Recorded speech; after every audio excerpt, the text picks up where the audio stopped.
Good morning, students. Today we are going to discuss one interesting chapter, that is Pastoralists in the modern world from history. You have studied a number of people, a number of professions throughout the pages of history. You know that since time immemorial, many people have adopted a variety of professions, and we know regarding the agriculturists, the artisans, the craftsperson, and also the artist and the business community. But one section of people, those who remain aloof from the mainstream of research and study, are the pastoralists. They are a group of people, those who are moving from one place to other in search of pastures in different parts of India as well as the world. And today we have to study regarding these pastoralists in the modern world. And you see, this is what a profession, one of the ancient profession adopted, practiced by different people all over the world. So what is pastoralism? Pastoralism, an occupation adopted in societies in India and Africa. And with passage of time, though agriculture, industry and service sector is rapidly dominating, but it has its relevance during the colonial time as well as in modern times. So it has its relevance even today. So who are pastoralists? Pastoralists are those people who horse livestock, often as nomadic wanderers, without a set or specified farm area. These people have no specific area where they are settled down. They move from one place to other. That is why they are called nomads or nomadic pastoralists. Pastoral nomads are those who with their livestock migrate in an established territory to find pasturage for their animals with the change of the seasons. They are the pastoralists. You see, now we have to study who are the pastoralists in India. Where did they settle? From which place they are coming and going? We have to know regarding them. You see, in India, we have a variety of landforms. The mountainous region, the plains, the deserts, the plateaus, the swamp areas, and everywhere we find a number of pastoral communities. And today we will also know about their movement and also their activities, their lifestyle. Pastoralists in India, you see, in mountainous region of Jammu and Kashmir, Himachal Pradesh and Uttarakhand, Garhwal and Kumaon region, we have a number of pastoral groups. Who are they? In mountains, Jammu and Kashmir, the Gujjar Bakarwals. Himachal Pradesh, we have Gaddi Safards. In Garhwal and Kumaon, Gujjar cattle herders. In Himalaya region, we have Bhutiyas, Sherpas and Kinnoris. In the plateau region of our country, like Maharashtra, the Dhangars, who are both Shepherds and also the buffalo herders. In Karnataka and Andhra, the Gola, the cattle herders. And also the Kurumaj and Kuruvas, who are rearing sheep and goats. In plains of UP, Punjab, Rajasthan, MP, Maharashtra, the Banjaras are found. In the desert area of Rajasthan, like Jodhpur, Bikaner, Jaisalmer, Barmer, etc., we have the Raikas, who are camel herders, as well as the Moru Raikas, who are sheep and goat herders. Apart from that, in swampy areas of the Rajasthan in Gujarat, we have the Malbhari herders. And now we'll move to know about the lifestyle, the movement of the Gujar Bakrawalas of Jammu and Kashmir. They move in groups, up and down, known as a kafila. Actually, the Gujar Bakrawalas came in 19th century to Jammu and Kashmir, and over decades they came here and also get themselves settled in that particular area. And from that area, because of the season, because of the cold and snowfall, they used to come down, and when the summer comes, they used to move upward, crossing the Pir Panjal Pass.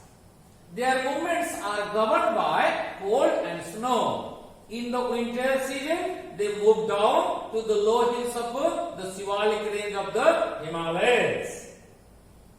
This another pastoral group are the Gaddi Sephards of Himachal Pradesh. They spend their winter in the low Shivalik hills and in summer in the Lahul and Spiti region of Himachal Pradesh. And there, where they are staying, their settlement is called Dhas. D-H-A-R-S, Dhas. When the snow melted, they moved to the summer meadows on high mountains. Another, here whenever they are staying in Lahul and Spiti, they are rearing their sheep and also harvesting whatever cultivation they have made in that particular area during their halt period. Another group of pastoralists are from the Gujar cattle herders of Garhwal and Kumaon, now known as Uttarakhand.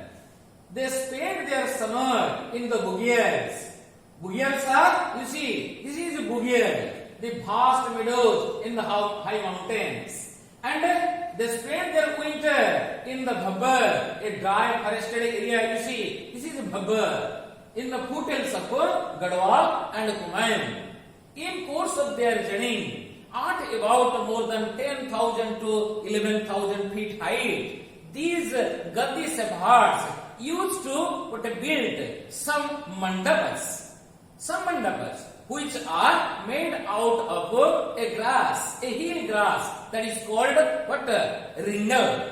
And with all these grasses available in that area, they constructed the house there and also stayed there and used to live for some time. Another mountain pastoralists are the Bhutias, the Sherpas, the Kinnuris of Himachal Pradesh. They follow the cyclic movement according to the seasonal changes and makes the best use of the available pastures at different places in that region. You see, they are the Bhutias, the Sherpas, and this is the Kinnur in Himachal Pradesh, a beautiful place. Understood? Now we'll come to the pastoralists in the plateau area. In the Deccan Plateau, a central plateau, a dry area is there. And here, the entire area of Maharashtra, you see, Maharashtra and parts of Telangana, parts of MP are covering, the parts of Karnataka are covering this central plateau area. And the Dhangars are the most important pastoral community of this area. They stay in the central plateau during the monsoon. In October, they used to move with their horse towards the Konkan region and manure the fields laying vacant between the Kharif harvest and the beginning of Rabi crop. They retreated back to Maharashtra as soon as the monsoon occurs. They are the sheep herders as well as the buffalo herders. The buffalo prefers to what? Stay adjacent to the swampy area because they need water. This is you see this area is the movement area of what? The Dhangar community. And in Konkan, the Dhangars are in high demand. The Konkan peasants are offering them grains and other commodities just to manure their field. So that is why they are attracted westwards to the Goa region, Konkan region to manure the fields of what? The Konkan peasants. Another group, the Banjaras.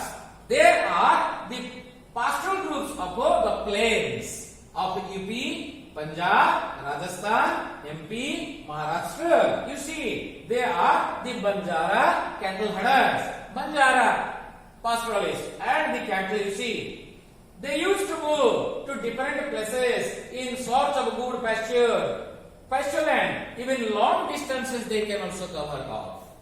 They also sell plough cattle and other goods to the villages in exchange for grain and fodder. The Banjaras. Now we come to another group of pastoralists in the plateaus, that is called what? The Gulas, the Kurumas and the Kuruvas of Karnataka and Andhra Pradesh. You see, the Gulas, the Kurumas, the Kuruvas. Normally the Gulas herd cattle, you see, cattle. Gulas used to live near the woods, and in the dry periods they moved to the coastal tracts in search of pastures. The Kurumas and the Kuruvas reared sheep and goats and sold woven blankets to the local people. They used to live near the woods, cultivated small patches of land and Barreto petty trades. You see, another group of pastoralists are found in the desert areas of Rajasthan. They are the Raikas and another Mauru Raikas. The desert areas include Bikaner, Barmer, Jodhpur, Jaisalmer, etc. And these people, they combined cultivation along with pastoralism.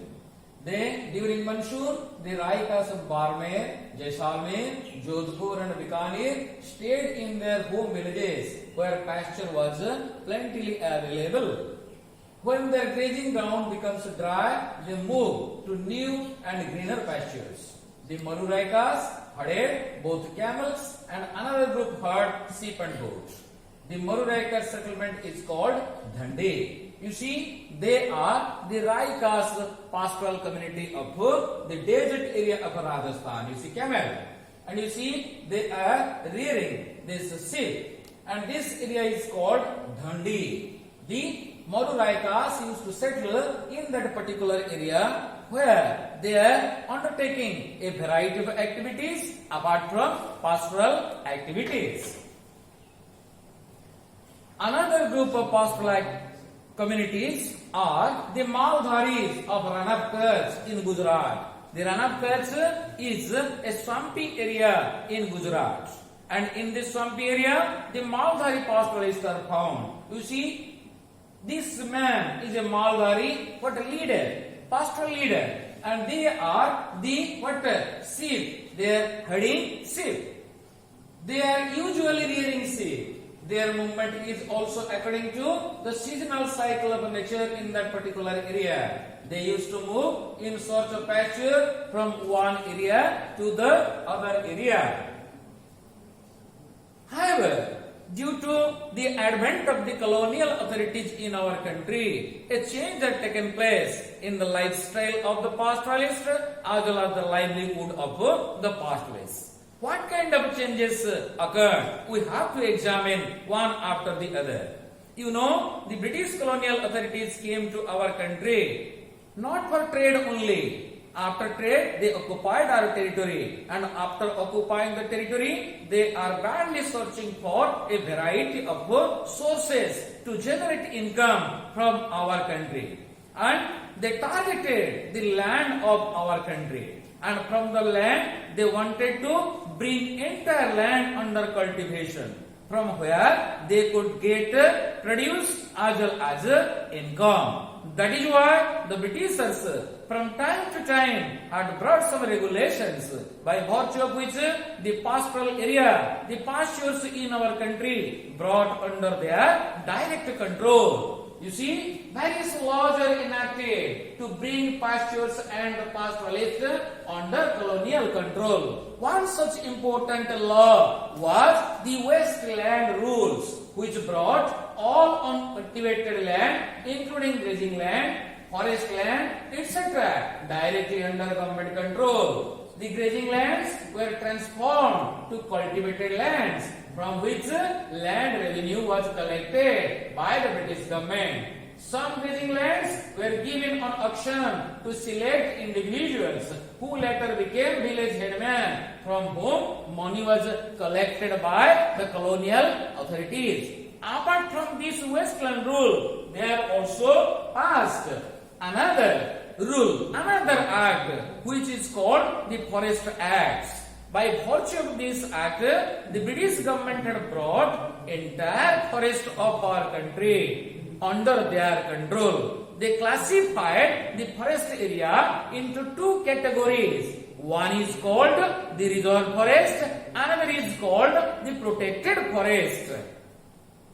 Through these forest acts, entire forest area was classified into two categories. Reserve forest, where entry was completely prohibited, and protected forest, where entry was allowed for observance of customary rights with strict monitoring of the movement of pastoralists by the British forest officer. Violation of these forest acts was attracting financial penalty and other harassments by the colonial officers as well as employees. Another important act which was passed by the colonial authority was the Criminal Tribes Act in 1871. The Britishers thought that only they can exercise their control over a settled people.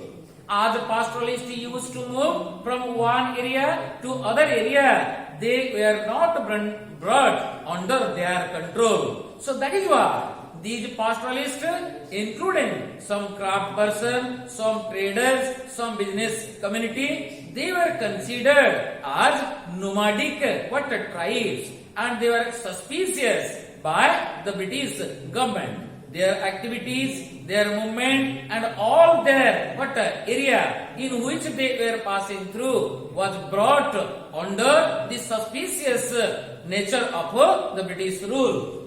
You see, nomadic pastoralists were subjected to suspicion by the British officials, as they have no specific identity or permanent address of residence. They are suspected as criminals, and to regulate their movement and activities, the Criminal Tribes Act 1871 was passed. A vigil watch was kept on them by village police, so that all the activities can be properly monitored by the colonial authorities. Another important tax which was collected by the colonial authorities in our country was the grazing tax. The colonial government imposed grazing tax on the pastoralists, which was frequently high.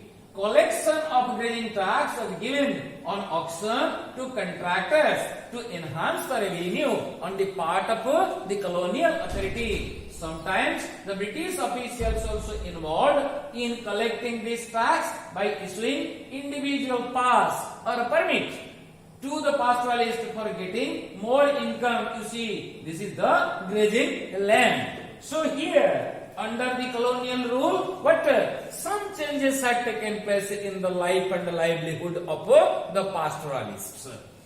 What changes, what impact did it have on the life of the pastoralist? First of all, it had severe shortage of pasture. Intensive overgrazing on the same pasture land reduced the quality of pasture. Scarcity of fodder led to ill health, disease, and death of the cattle flock. The reduction in number of cattle, change of cattle movement to new areas had taken place. Adoption of a settled life and engagement in other professions trade, and even labor work by the pastoralists was what happened. Actually, at that time, the pastoralists, those who used to move to Karachi and Sindh region, now they are searching for new areas in Haryana, and they also opted other professions so as to sustain their livelihood. Another important pastoral community also found in Africa, you see. Africa, it is a very big continent next to Asia. And here a number of pastoral communities are there. And here about 22 million people are involved in pastoral activity. Among them are the Bedouins, the Berbers, the Maasai, the Somali, the Bora and Turka. These are the prominent pastoral communities. And what they are doing there? They raise cattle, camels, goat, sheep and donkeys, as well as sell milk, meat, animal skin and wool. Some are also combining pastoral activity with agriculture, trade, transport and other odd jobs to sustain their life. Understood? And among all these pastoral communities of Africa, one important pastoral community is the Maasai. Maasai meaning my people, and they are staying to the east of Africa, which was under the occupation of the colonial authorities. And by 1885, after an agreement between the European powers, after a protracted struggle, the colonial masters have divided entire Africa among themselves. And out of this division, the Maasai land was also divided between the British colonial masters as well as the German colonial masters. And that is why the Maasai land, you see, this area, the eastern part of Africa, East Africa, that was brought under the control of the Britishers as well as the Germans. The Maasai, meaning my people, are found in East Africa, southern Kenya and Tanzania, are primarily cattle herders. In 19th century, after a fight for territory among different European powers in Africa, the area of Maasai land was divided into different colonies. The best grazing land of this area became white settlements, cultivated land, national parks like Samburu and Amboseli in Kenya and Serengeti Park in Tanzania, and also as games reserve like Masai Mara in Kenya. And these control of colonial masters over the Maasai land as well as the Maasai community had brought drastic changes in their lifestyle, as well as had also affected their livelihood. How? You see, loss of grazing land for their livestock, their movement restricted, confined to a fixed area and in special reserves. Continuous grazing in a specific area led to the deterioration of the quality of pastures. Shortage of pasture during droughts led to ill health, disease and death of animal flock in a large number. Colonial rule also affected the tradition of Maasai society. Actually, the Maasai society was enjoying a lot under the leadership of their elders and under the protection of the young warriors. But the colonial rule had exercised their evil designs, interfered in their traditional society, and also brought down their living standards and pushed them to different activities and dissolving their traditional societal trends. The Maasai society, you see, they are the elders, they are the youngest. Traditionally divided into two groups as elders, they are the elders, and warriors, they are the warriors. You see the weapon they are wearing.